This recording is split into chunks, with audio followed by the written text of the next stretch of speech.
Picture a quiet morning in India. The temple bells ring softly in the distance. The first rays of sunlight slip through the window. Shanti Devi, 68 years old, is getting ready for her regular health checkup at the city hospital. She wears her favorite blue sari. It feels light, graceful, and comforting. Before leaving her room, she looks in the mirror.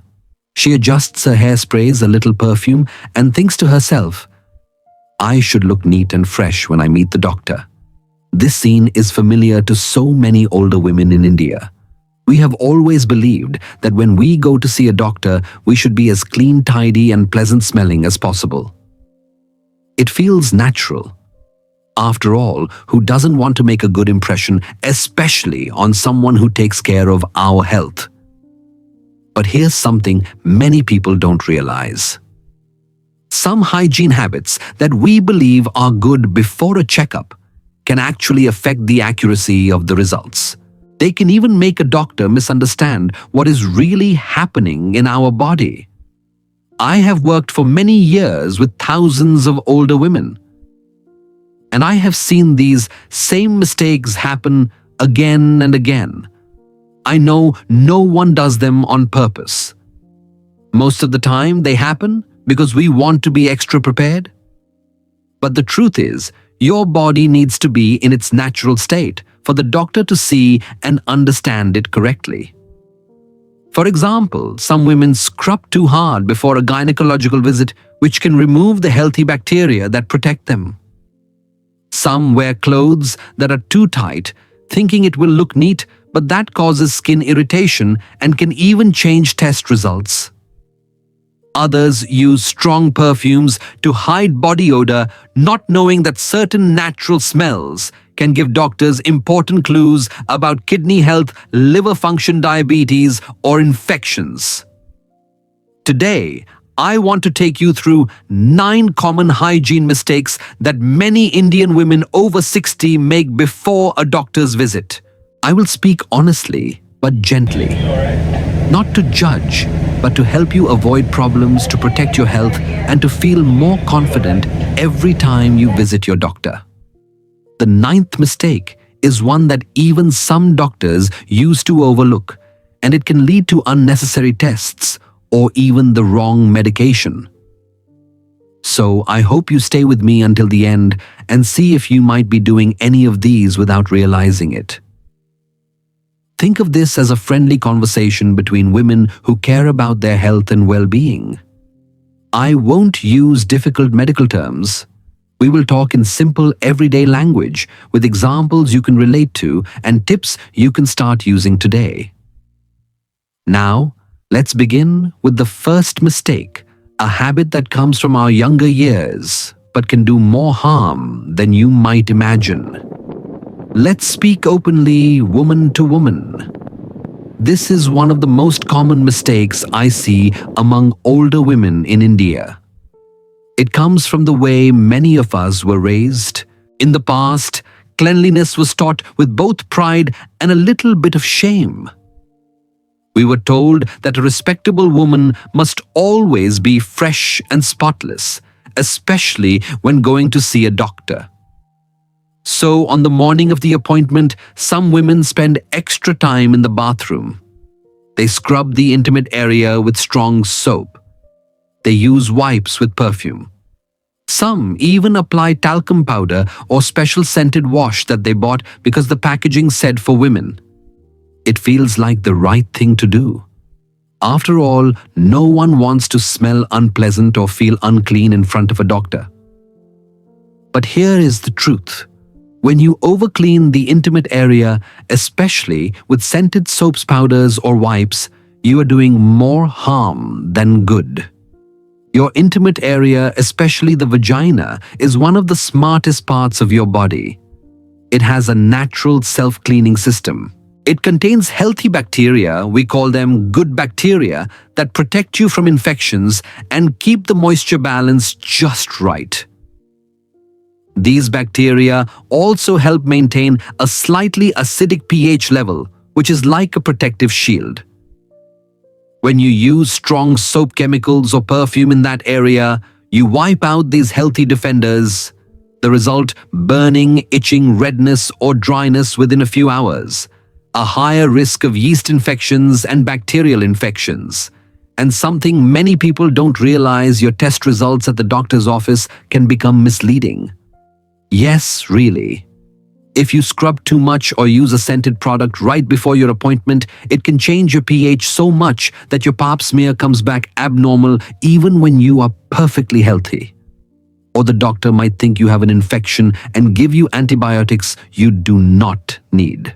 I have seen women leave the clinic in tears thinking they have a serious infection or even a sexually transmitted disease when it was only a reaction to the spring blossom body wash they used that morning. One of my patients, Meena, 71 years old, told me this story. She always used a strong mint-scented wash before her gynecologist visits. One day, her test results came back showing an imbalance in bacteria. The doctor prescribed medicine. But after a week of discomfort, she stopped using the wash and within days, her symptoms disappeared. It turned out the problem was not her body. It was the product she had used to feel extra clean before her appointment. So what should you do instead? The rule is simple. Clean only the outside the vulva, not inside the vagina. Use plain warm water. If you want to use soap, choose a mild unscented one. No perfumed wipes, no douching, no talcum powder. Remember, your doctor's main concern is your health, not your fragrance. I know some of you might feel shy. You may worry that without perfume or a special wash, you will smell bad. But in reality, a healthy intimate area has a natural mild scent, and that is perfectly normal. Doctors are trained to recognize the difference between natural scent and a sign of illness. Covering it with perfume only hides important information. Think of it like a garden. The healthy bacteria are the flowers and plants that keep the soil rich. When you use strong chemicals, it's like pouring bleach on the garden. You kill the good plants and weeds, in this case, harmful bacteria or yeast take over. Here's a tip many older women in India have found helpful.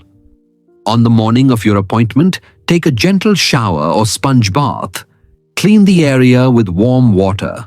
Wear fresh, breathable cotton underwear, and then leave it alone. No extra products, no last-minute scrubbing. Your doctor will see your real health, and you will avoid unnecessary discomfort or wrong treatment. Remember, cleanliness is important.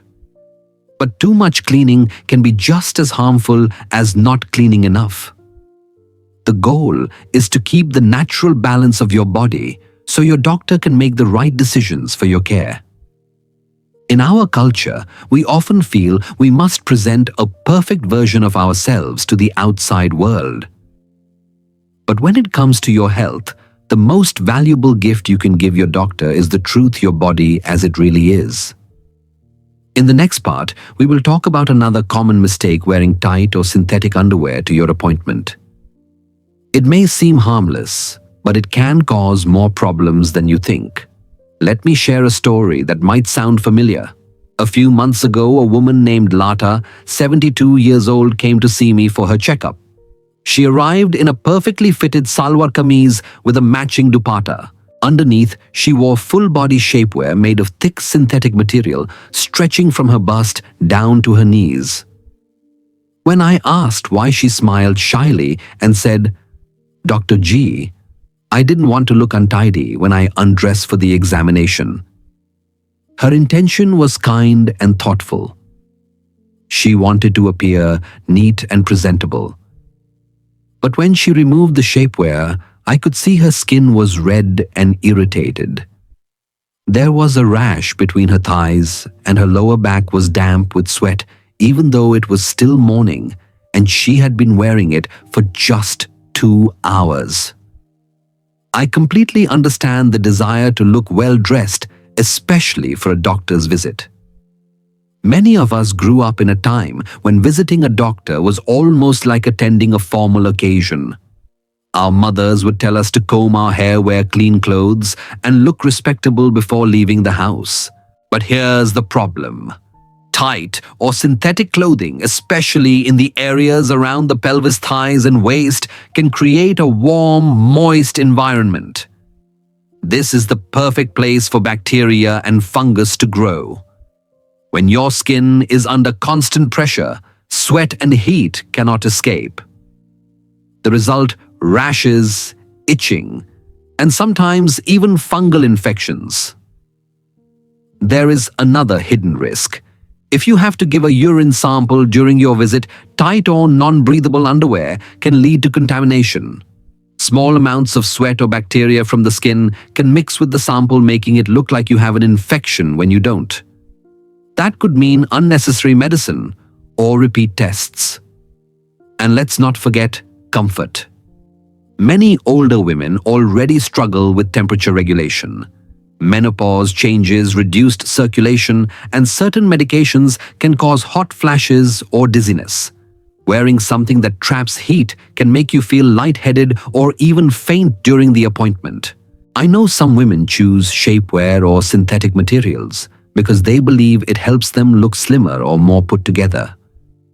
But when you are going for a medical checkup, your doctor is not judging your body shape. We are there to assess your health, and we can do that much better when you are relaxed and comfortable. So what's the alternative? Choose loose-fitting, breathable cotton underwear and outerwear for your appointment. Cotton allows air to circulate, absorbs sweat, and reduces the risk of irritation. If you're worried about modesty, you can always bring a light cotton shawl or wrap for the examination. Here's another tip. If you know you will be examined in certain areas, wear clothing that is easy to remove and put back on. This will make the process quicker and less stressful for you and for the doctor as well. Let me give you an example. One of my patients, Asha, 66 years old, used to wear heavy synthetic leggings to every checkup. She often complained of itching and irritation, especially during the hot months of April and May. I suggested she switch to soft cotton salwar bottoms with a loose fit. At her next visit, she smiled and told me the itching had completely gone away. Not only that, but she felt cooler, more relaxed, and less self-conscious during the examination. It's also worth remembering that in India, the climate can be unpredictable. Even in the cooler months, many clinics and hospitals can feel warm and crowded. Loose, breathable clothing will help you stay comfortable no matter the weather. And please don't worry about looking plain for the doctor. Your health is far more important than wearing something that feels tight and restrictive. The truth is, most doctors appreciate it when patients choose comfort over style for a medical visit. It tells us you are prioritizing your well-being. So the next time you have a doctor's appointment, leave the tight synthetic fabrics and shapewear at home. Opt for soft cotton, a comfortable fit, and easy-to-remove clothing. Your skin will thank you. Your body will feel better. And your doctor will get a clear, accurate picture of your health. In the next part, we will look at another habit many older women follow, using heavy perfumes or scented lotions before a doctor's visit. It may seem harmless, but it can hide important clues about your health. This one is a little sensitive because I know it comes from a place of care and self-respect. For many older women in India, smelling pleasant is part of feeling presentable. It is something we learned from our mothers and grandmothers. Maybe you have a signature fragrance, a sandalwood perfume you've used for decades. Or maybe you like to spray a floral body mist before leaving the house. Sometimes women even use scented lotion or body powder to cover up a smell they are worried the doctor might notice. It feels like a small detail, but wearing strong scents before a doctor's visit can actually cause problems. Let me explain why. As a doctor, I don't just rely on what I see or what the tests say. I also use my other senses, including smell, to understand what might be happening in your body. Your natural body odor can give important clues. For example, a sweet smell from your breath or skin can be a sign of high blood sugar.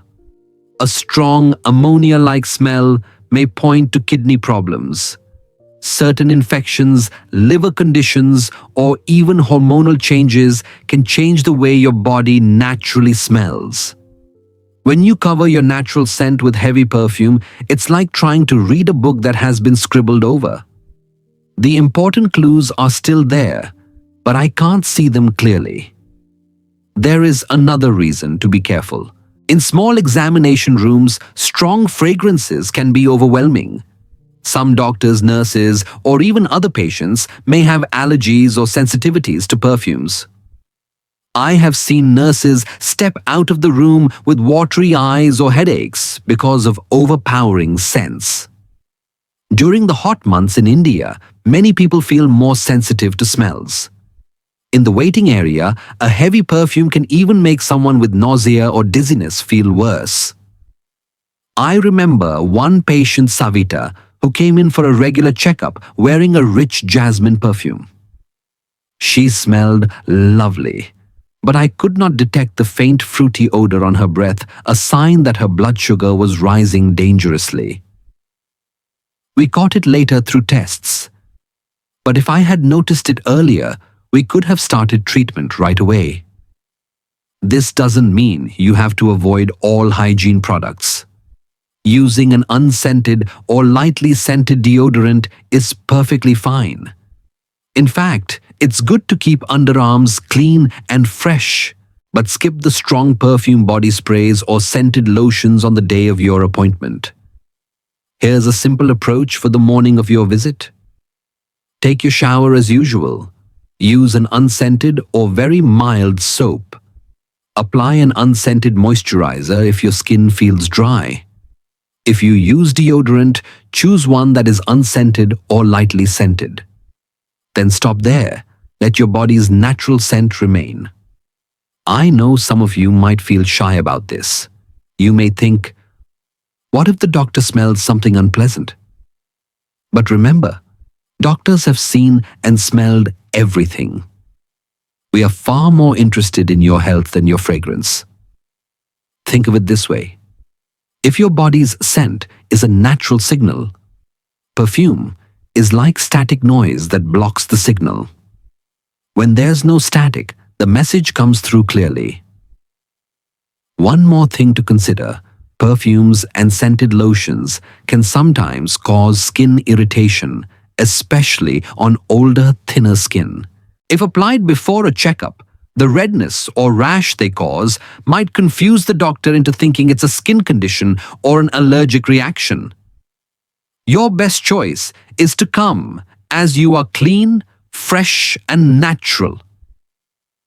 That way, your doctor can notice the details that truly matter for your health. So, for your next appointment, put away the perfume bottle and scented body lotion. Save them for a family gathering, a temple visit, or a special occasion where scent is part of the atmosphere. When you go to the doctor, the most valuable thing you can bring is your natural self.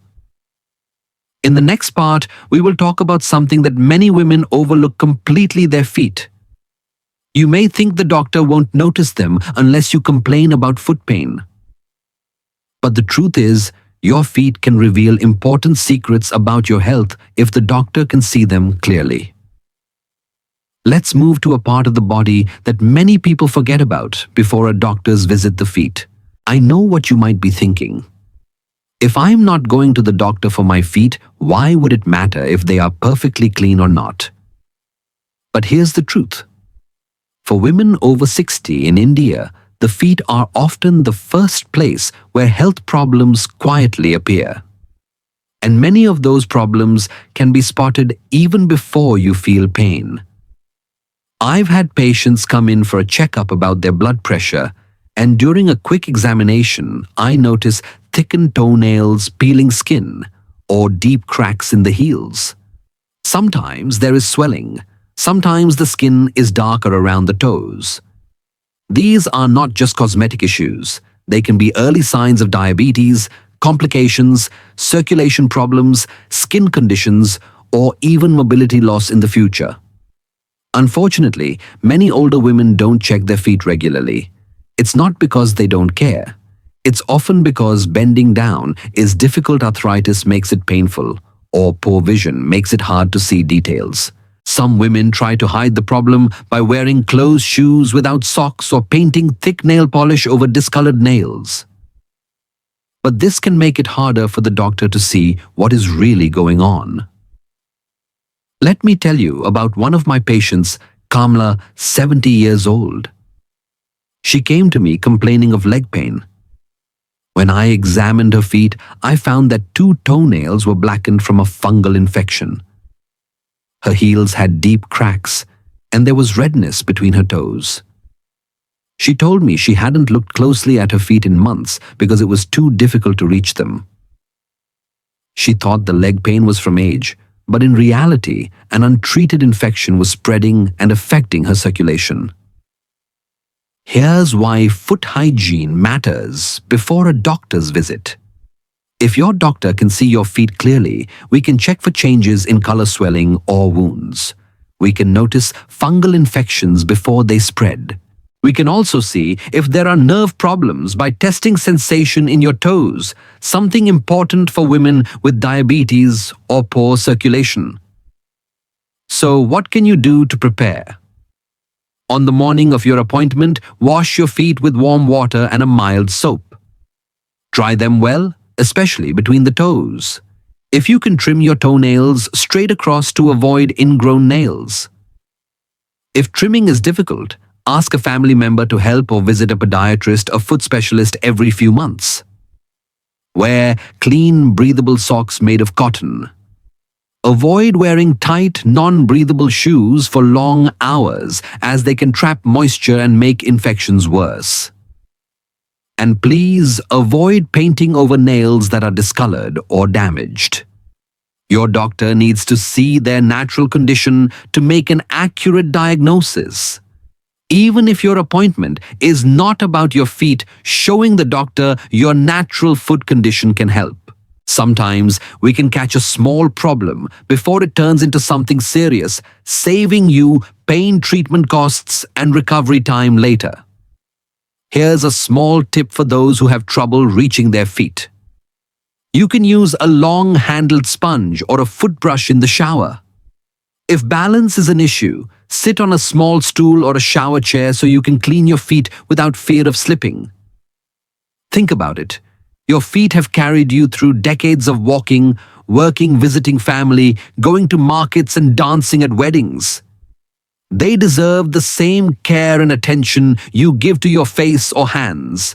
And when you go to the doctor, don't feel embarrassed to let them see your feet as they are. A clean, natural, unpolished foot can reveal more about your health than you might imagine. So before your next checkup, take a few minutes to care for your feet. It's not just about appearance, it's about giving your doctor the full picture of your health. In the next part, we will discuss a different kind of hygiene mistake, one that happens when women try too hard to be natural. It's skipping deodorant completely before a doctor's visit. You might think it's a good idea, but it can create its own problems. This mistake is almost the opposite of what we just talked about with heavy perfumes. It happens when women decide to go without any deodorant at all on the day of their appointment. Now, I know exactly why many women do this. They think I want to be as pure and natural as possible, so the doctor can examine me without anything artificial interfering. Or they worry that deodorant will have a strong fragrance. And since we already discussed how perfumes can hide health clues, they decide it's best to avoid it altogether. It sounds reasonable. After all, why add anything unnecessary? But skipping deodorant entirely, especially in the heat of India, can lead to its own problems. Why skipping deodorant can be a problem? We are all human. We sweat. And as we get older, the way our body produces sweat and odor changes. After menopause, our hormone levels shift. This can make the scent of our sweat stronger, especially in the underarms. Certain medicines can also affect body odor, for example, some blood pressure tablets or supplements. If you are feeling anxious or stressed before a medical appointment, your sweat glands become more active. This type of sweat, called stress sweat, has more proteins and fats, and bacteria on the skin break it down into stronger smells. When you skip deodorant, all these factors combine. You may feel self-conscious about the smell. That self-consciousness can make you nervous, and nervousness makes you sweat even more. It's a cycle that can leave you uncomfortable during the appointment. Instead of focusing on what the doctor is saying, you might be worrying about whether the smell is noticeable. You may even avoid moving your arms freely or leaning forward when speaking. The doctor's perspective. Let me reassure you of one thing. Doctors are not here to judge your scent. We understand that everyone's body has a natural smell, and that smell can sometimes give us important information. But here's the difference between natural scent and strong odor. A mild, natural body scent is perfectly fine. It doesn't distract from the consultation. But a strong, sour or sweaty smell, especially in a small examination room, can be uncomfortable for you and for others. I have had patients who became so embarrassed about their body odor that they cut the visit short. Some avoided asking certain questions because they wanted the appointment to end quickly. That means important health issues were left unspoken. Finding the middle path. Light, unscented deodorant. The goal here is balance. You don't need strong perfume or fragranced sprays, but you also don't need to go completely without protection. The best choice is a light, unscented deodorant. This will help control sweat odor without covering your natural scent with heavy fragrance. Here's how to prepare on the morning of your appointment. Take a shower or sponge bath as usual. Make sure your underarms are clean and completely dry. Apply a small amount of unscented deodorant. Wear a fresh cotton blouse or kurta that allows air to circulate. Cotton is important here because synthetic fabrics can trap sweat and odor, making deodorant less effective. A real-life example. One of my patients, Rukmini, 65 years old, used to skip deodorant on every doctor's visit. She believed any product would interfere with the doctor's examination. But she also admitted that she felt nervous about sweating during the visit, especially in the summer months. One day, she came to see me for a regular checkup. The weather was hot and humid. Halfway through the consultation, she was visibly uncomfortable, fanning herself with her dupatta and avoiding eye contact. Later, she told me she was worried about her underarm smell and didn't want to raise her arms or get too close. The next time she came, I suggested she try a gentle, unscented roll-on deodorant. At her following visit, she walked in, smiling, sat comfortably, and spoke freely without hesitation. Her words to me were, "Doctor, I didn't realize how much my own worry was stopping me from talking openly. Now I can focus on my health, not on my smell." For women with sensitive skin, I know some of you avoid deodorant because of skin irritation. This is common with certain roll-ons or sprays that contain alcohol or strong chemicals. The good news is that there are gentler options. You can look for deodorants labeled as hypoallergenic or for sensitive skin. Some use natural ingredients like aloe vera or coconut oil. And if you prefer a home remedy, a pinch of baking soda mixed with water can help control odor for a short time. Just make sure to test it on a small patch of skin first. For women with mobility or grip problems, if arthritis or shoulder pain makes it hard to apply deodorant, you can use a long-handled applicator or ask a family member for help before leaving for your appointment. It's a small step that can make a big difference in how confident you feel during your visit. Why confidence matters in a doctor's visit. It's easy to think, what does confidence have to do with medical care? But the truth is, when you feel comfortable and confident, you speak more openly. You remember to ask your questions. You are more relaxed during physical examinations. All of this helps your doctor understand your health better. When you are distracted by feeling sweaty or worried about odor, your focus shifts away from your health needs. That can lead to incomplete information for the doctor and less accurate advice for you. Key takeaway: skipping deodorant completely before a doctor's visit might seem like a harmless or even pure choice. But it can make you uncomfortable, distract you during the consultation, and sometimes affect how openly you share with your doctor. Instead, find the middle path. Stay clean and fresh with an unscented deodorant. Choose breathable cotton clothes. And remember, the goal is not to hide who you are, but to feel confident enough to show up as yourself. In the next part, we will talk about something many women never think about before a doctor's visit: oral hygiene. Not just brushing your teeth, but also cleaning dentures properly. Because your mouth can tell your doctor far more about your overall health than you might imagine. This is a mistake that many people don't even realize matters. They think, I'm not going to the dentist, so why should my mouth be a concern? But the truth is, your oral health is a window into the health of your whole body. As a doctor, I can tell you when you speak to me, when you smile, when you open your mouth to say, during a checkup, I notice things that may give me important clues about your overall condition. Why your mouth matters in a doctor's visit. Your mouth is connected to almost every system in your body.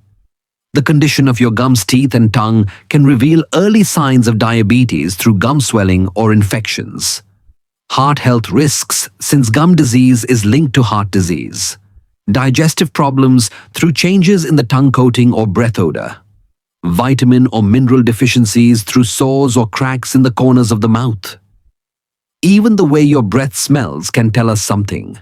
A sweet, fruity odor may point to high blood sugar. A strong ammonia-like smell can signal kidney issues. A sour smell might be linked to digestive imbalance. But if your mouth isn't clean before your visit, two things can happen. First, you may feel too self-conscious to speak openly. Second, it can be harder for your doctor to detect subtle changes that could be important for your diagnosis. Dentures and older women in India. Many older women in India wear partial or full dentures. Dentures are wonderful for improving appearance and chewing ability, but they require daily cleaning just like natural teeth. I have seen many women who think rinsing dentures quickly under tap water is enough. But dentures can collect food particles, bacteria, and even fungus. If not cleaned properly, they can cause mouth sores, bad breath, and infections like oral thrush. One of my patients, Leela, 73 years old, used to come to her appointments with her dentures in place but never removed them for cleaning. She thought it wasn't necessary. One day, she complained of a burning sensation in her mouth. When we examined her gums under the dentures, they were red and inflamed. She had a fungal infection that had likely been growing for weeks. The confidence factor beyond health, there's also the emotional side. If you feel that your breath is unpleasant, you may avoid speaking too much.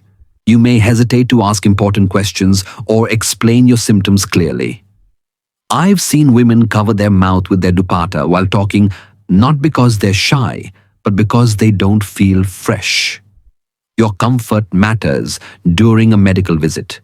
You should feel free to talk openly and smile without worry. How to prepare your mouth for a doctor's visit. Brush thoroughly. On the morning of your appointment, brush your teeth for at least 2 minutes. Use a soft bristled brush to avoid damaging gums. If you have arthritis in your hands, try an electric toothbrush. It does more of the work for you and requires less grip strength. 2. Clean dentures. Properly remove dentures and brush them gently with a soft toothbrush. Use mild soap or a denture cleaning paste, not regular toothpaste, because it can scratch the surface. Rinse them well. If you have time, soak them in a denture cleaning solution before putting them back. 3. Brush your gums and tongue. Even if you have no natural teeth cleaning, your gums is important to remove bacteria. Gently brush your gums with a soft brush or wipe them with a clean, damp cloth. Brush your tongue to remove odor-causing bacteria and improve freshness. 4. Avoid cover-up products. Mints, sprays, or chewing gum may hide odor for a short time, but they don't remove the cause. In fact, some mints have sugar that can increase bacteria in your mouth. A story that shows why this matters. I remember one patient, Anjali, who came in for a routine blood pressure check. When she spoke, I noticed a strong metallic smell in her breath. Because her mouth was clean, I knew this smell was not from leftover food or poor hygiene. We ran some tests, and it turned out she had an early stage of kidney disease. Because we caught it early, we could start treatment before it became serious. If her mouth had been unclean, I might have missed this important sign. Tips for those with limited mobility. If bending over the sink is hard, keep a mug of water on a table and brush while sitting. Use a basin to spit instead of leaning over a fixed sink. If your hands are weak, wrap a small cloth around the toothbrush handle for a better grip. Oral health and overall health. Our connected science has shown that bacteria from gum disease can travel through the bloodstream and affect the heart, lungs, and other parts of the body. So keeping your mouth clean is not just about looking or smelling good. It's a form of disease prevention. Key takeaway. Before you go to the doctor, spend a few extra minutes on your mouth. Brush your teeth or clean your dentures properly. Rinse your mouth with clean water. Skip sugary mints and sprays. A clean mouth will make you feel confident, help you communicate openly, and give your doctor a clear view of any changes that might signal a deeper health issue. In the next part, we will talk about a habit many women have had since childhood, using talcum powder or scented powders in private areas or under the breasts. It may feel refreshing, but it can cause problems you might not expect, especially before a medical appointment. This one is a habit deeply rooted in our culture. For many Indian women, using powder is almost second nature. We grew up seeing our mothers and grandmothers sprinkling talcum powder after a bath on the neck, under the arms, and especially in private areas or under the breasts. For years, powders were advertised as the secret to freshness. In fact, some hospitals used to give small tins of talcum powder to new mothers as part of post-delivery kits. The message was clear powder equals hygiene and care. So it's no surprise that many women, even in their 70s or 80s, still use talcum or scented powders daily. And before a doctor's visit, they often apply a little extra, thinking it will make them smell pleasant, look dry, and feel clean for the examination. It sounds harmless, but here's the truth. Powders can cause more problems than they solve, especially for older women. How powders affect the skin.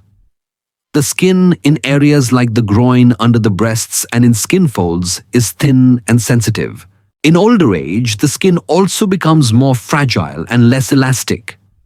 When you apply talcum powder, the tiny particles can settle deep into skin folds. If sweat mixes with the powder, it forms a paste-like layer that traps moisture. Moisture plus warmth is the perfect environment for bacteria and fungus to grow. This can lead to itching, redness, and even infections like yeast infections or fungal rashes. On the outside, powder might make the skin look dry and smooth, but underneath irritation may already be developing. And if your doctor needs to examine that area, the layer of powder can hide the true condition of your skin. The bigger health risk. In recent years, research has raised concerns about talcum powder use near the genital area. Some studies suggest a possible link between regular talc use and an increased risk of ovarian cancer. While scientists are still debating the strength of this connection, it's enough to make many health experts recommend avoiding talc in sensitive areas altogether. Even if cancer risk is small, the short-term problems are real and common.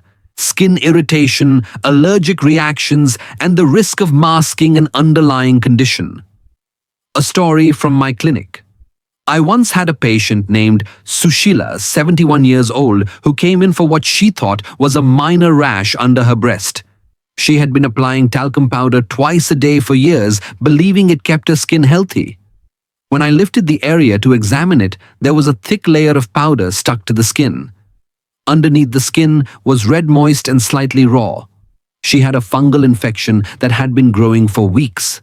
Because the powder had covered it, she didn't notice how bad it had become. The infection cleared with treatment, but it made her realize that her idea of freshness was actually making the problem worse. Why this matters? Before a doctor's visit. When you use powder right before your appointment, two things can happen. 1. It interferes with examination. Powder can hide skin changes like redness, flaking, or swelling. This makes it harder for your doctor to diagnose the real problem. 2. It can affect test results. If you have a swab test for infection powder, particles can mix with the sample and confuse the results. Better alternatives to powder. If you use powder to stay dry, there are safer options. Moisture-wicking fabrics. Wear cotton underwear or bras with breathable fabric. They help keep skin dry without adding chemicals. Unscented barrier creams. A light layer of fragrance-free cream like petroleum jelly can protect skin from rubbing without trapping moisture. Keep the area clean and dry. After bathing, pat the skin dry gently. You can even use a hairdryer on a cool setting to make sure skin folds are fully dry. If you absolutely must use powder, choose a cornstarch-based, fragrance-free powder. Use it sparingly and never apply directly to broken skin or inside the body. Breaking an old habit. I understand that for many women, powder is more than a product, it's part of their daily ritual. The cool feeling after applying it, the light scent, it's comforting. But our bodies change as we age. What worked for us at 30 may not be safe or helpful at 70. Holding on to old habits without questioning them can sometimes cause more harm than good. Practical tip for the day of your appointment. On the morning of your doctor's visit, skip the powder altogether. Instead, bathe as usual with mild soap. Dry the skin gently and thoroughly. Wear clean, breathable clothes. That way, your doctor can see your skin in its natural state. If there's redness, irritation, or dryness, it will be visible, and you can get the right treatment before it becomes serious. The bigger picture. Good hygiene. Before a medical appointment is not about impressing your doctor with how fresh you smell or look. It's about giving them accurate, honest information about your body. Every layer of powder, lotion, or fragrance is like a filter that hides part of the truth. Your doctor is not judging you. We want to see your skin exactly as it is, because sometimes what looks small to you might be an early sign of something important. Key takeaway: powder may feel refreshing, but in private areas and under the breasts, it can hide problems, cause irritation, and even affect medical tests. Before your doctor's visit, let your skin breathe naturally. Freshness comes from being clean and dry, not from covering yourself in scented dust. In the next part, we will talk about another area many women forget to clean: places that are out of sight. Behind the ears, in the folds of the neck, and under the breasts or belly folds. These spots may be hidden, but they can cause big problems if ignored. This is one of those hygiene mistakes that is so easy to make because these areas are simply out of sight. When we bathe, most of us focus on the parts of the body we see in the mirror: face, arms, hands, and legs. But what about the spots we cannot easily see or reach? Behind the ears, the folds of the neck, under the breasts, and under the abdominal overhang. These are warm, hidden places where sweat, natural skin oils, and dust collect. Why these areas matter? As we age, our skin becomes thinner and more delicate. It also loses some of its natural elasticity, which means folds become deeper. These folds trap moisture, and moisture becomes a perfect home for bacteria and fungus. If these areas are not cleaned regularly, you can develop redness or rashes, itching or burning sensations, yeast infections in the skin, even small wounds or ulcers that are slow to heal. Sometimes the smell from these hidden areas can also be noticeable even if the rest of your body is clean. Why this matters for a doctor's visit. Many times during a checkup, I lift a patient's chin to check the neck or examine behind the ear, and I find hidden rashes or peeling skin they didn't know existed. Under the breasts, I have found fungal infections that had been growing quietly for weeks. When these spots are left unwashed before an appointment, the doctor may see irritation and think it's a sudden issue when in reality it has been building up for days or weeks. That can affect the advice or treatment you receive. How to keep these areas clean. On the morning of your appointment, use a soft washcloth or long-handled sponge to gently reach behind your ears, under the breasts, and in neck folds. 2. Wash with mild soap and warm water. 3. Dry carefully, especially in the folds, with a soft towel. 4. If you sweat a lot, you can use a clean cotton cloth to keep the area dry until you leave for your appointment. If bending or reaching is difficult, do a sponge bath sitting down. You can even ask a trusted family member to help with hard-to-reach spots. Key takeaway: just because an area is hidden doesn't mean it is harmless. Behind your ears, under the breasts, and in neck folds are small spaces that can hide big problems. By taking a few extra minutes to clean and dry them, you help your doctor see your skin clearly and protect yourself from discomfort or infection. Next, we will talk about a mistake that comes from trying to look perfect for the doctor, wearing heavy makeup to cover skin issues. This one can hide important clues about your health. For many women, makeup has been part of daily life for decades. A little foundation, some powder, maybe a touch of lipstick, it can make us feel polished and ready to face the world. Before a doctor's visit, some women go a step further. They apply extra foundation to cover uneven skin tone, concealer to hide spots or rashes, and powder to create a smooth, flawless look. It's done with the best intention to look neat, dignified, and presentable. But here's the problem. When makeup covers the skin too heavily, it hides important clues your doctor needs to see. Why heavy makeup is a problem. Your skin tells a story about your health. A yellowish tint could signal liver issues. A bluish shade in the lips or nails might point to circulation problems. Unusual dryness can be a sign of thyroid imbalance. Rashes or new spots could be allergic reactions or even early skin cancer. If your skin is hidden under layers of foundation and powder, these signs become difficult or impossible for your doctor to notice. I have had patients who looked perfectly fine at first glance. But when I gently removed a small patch of makeup, I found an inflamed rash or a mole that was bleeding underneath. In one case, a woman thought she had just a dry patch under her makeup. It turned out to be a precancerous lesion we caught just in time. Why women do this? I understand why so many older women wear makeup to a checkup. It's not about vanity, it's about pride, self-respect, and wanting to appear well kept.